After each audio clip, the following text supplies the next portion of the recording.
this video we're going to extract first names from a list of full names in our Google spreadsheet. We're going to use the regular expression extract function.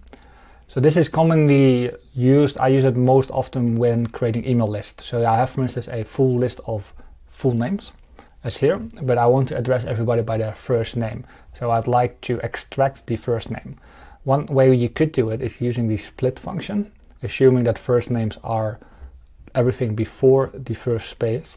So we can split by the space, but then we get two columns or even multiple columns depending on how long the full name is. So what I like to prefer instead is using the REGEXEXTRACT function. So the REGEXEXTRACT function uses regular expressions to extract everything before a certain character, for instance.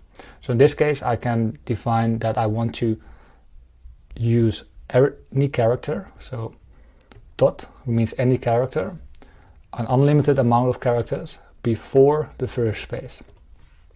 So if I use this function, it should just give me Cornelius. So that's indeed the case. So if I then extract or copy paste this all the way down, I get a list of only the full names.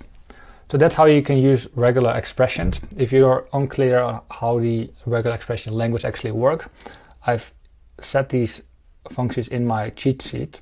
So there's a regular regex match function as well as a regex replace function. Important is to follow this link or this one, which will explain to you how these functions actually work.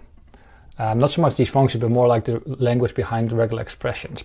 So what I just did is I used a dot, which represents any character, and then I used the wildcard, the asterisk, for 0 or more. And then depending on whether you place it before the character, the space in this case, or after, it takes the characters before that space. So that's how the regex extract works.